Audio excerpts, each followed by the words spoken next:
انہوں نے کشمیریوں کے اوپر ظلم و ستم کیا. 1947 میں قبضہ کرنے کے بعد انہوں نے 2.5 لاکھ مسلمان مار ڈالے, ان کو جموں سے نکالا. اس کے بعد جناب اب وادی کشمیر میں 1989 سے اب تک جو ہے وہ لاکھوں لوگوں کو شہید کر چکے ہیں. ہم صرف یہ اعداد و شمار اکٹھے کرتے رہتے ہیں. 5 لاکھ کے قریب لوگ شہید ہو چکے ہیں. ہزاروں عورتوں کی آبرو ریزی ہو چکی ہے. جو زبردستی غائب کیے گئے لوگ ان کی بھی 10,000 سے زیادہ تعداد ہے. نوجوانوں کو پہلے حراست میں لیا جاتا ہے, نرغے میں لیا جاتا ہے, اور اس کے بعد ان کو قتل کر دیا جاتا ہے. نوجوانوں کی نسل کشی ہو رہی ہے.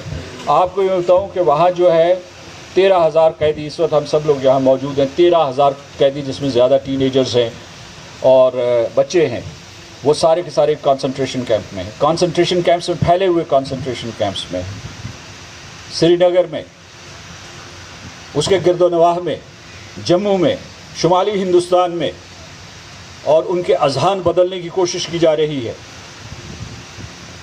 اور جیسا کہ بٹ صاحب فرما رہے تھے اس کے اوپر میں اضافہ کروں, انہوں نے یہ کیا کہ ہر قسم کا ظلم کر لیا. 1947 سے لے کر اب تک ہر قسم کا ظلم کر دیا, اور اس کے بعد انہوں نے ہر قسم کی لالچ کشمیریوں کو دینے کی کوشش کی. تعمیر و ترقی کے حوالے سے مختلف قسم کی جو رشوتیں, انہوں نے یہ جو ہے ہمارے سیاسی غدار وہاں پالے جو بار بار کشمیر کا سودا کرتے ہیں. آج بھی وہ تیار ہو رہے ہیں, عمر عبداللہ اور فاروق عبداللہ دوبارہ سے تیاری کر رہے ہیں, اور کسی قسم کا کوئی مشروط سمجھوتا کرنا چاہتے ہیں. وہ پھر جو ہے کشمیریوں کے رہنما بن گئے ہیں. ایک مرتبہ پھر وہ پوتر ہو گئے ہیں, اپنے گناہ انہوں نے دھو ڈالے. تو میں یہ آپ کو بتانا چاہتا ہوں کہ انہوں نے اس قسم کے لوگ پالے. عمر عبداللہ جب چیف منسٹر تھا تو اس وقت پیلٹ فائرنگ شاٹ گن کا پہلی مرتبہ استعمال ہوا, لوگ بصارت سے محروم ہونے لگے. جب محبوبہ مفتی جو آج کل جو ہے اپنے گناہوں کا کفارہ ادا کرنے کی کوشش کر رہی ہے, اس کے دور میں 1500 لوگ جو ہیں کشمیر میں وہ آنکھوں سے محروم ہوئے, آنکھوں کے. اور اس کے بعد میں بتاتا ہوں کہ 6,000 لوگ جو ہیں ان کے جسم چھلنی ہیں. یہ میں نہیں کہہ رہا ہوں, یہ بین الاقوامی برادری جو ہے بین الاقوامی حقوق انسانی کی تنظیمیں وہ کہہ رہی ہیں. تو کہنے کا مطلب یہ ہے کہ دوست دشمن کو پہچانے. یہ جو مختلف قسم کا لبادہ اوڑھ کے آ جاتے ہیں بار بار اور آپ کا دوست بننے کی کوشش کرتے ہیں, وہ دوست نہیں ہیں, وہ آستین کے سانپ ہیں.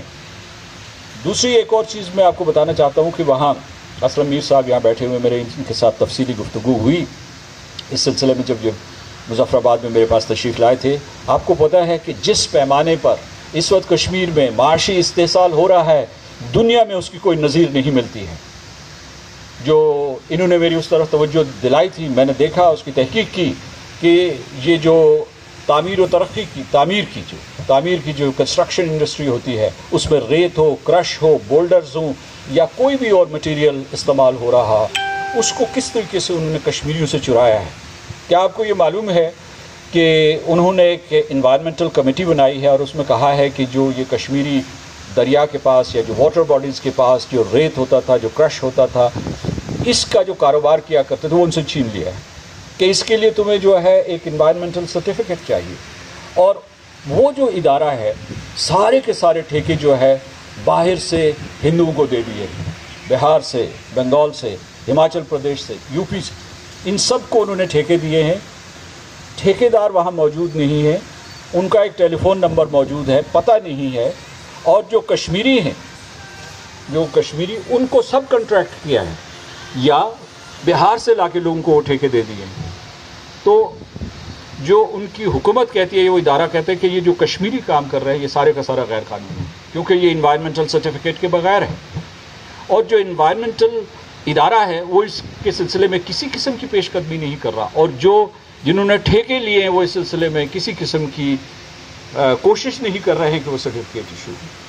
تو کیا جو کشمیریوں کے جو جائز ٹھیکے تھے, جو کاروبار تھے, جو ان کا روزگار تھا, جو ان کے منہ میں نوالا تھا, وہ چھین کے کہا کیا کہ یہ بھی حرام ہے. اور ہر روز آج ہم بیٹھے ہیں, شام کو خبر نشر ہوگی کہ جناب 6 یا 7 یا 8 کشمیری نوجوان مارے گئے. آپ کو پتہ ہے کہ ماؤں کو سب سے زیادہ عزیز ان کے بچے ہوتے ہیں. خوف و ہراس پھیلایا ہوا ہے. یہ جو محاصرے و تلاشی کے آپریشنز ہوتے ہیں، یہ اتنے خطرناک آپریشنز ہوتے ہیں کہ آپ اس کا اندازہ نہیں کر سکتے.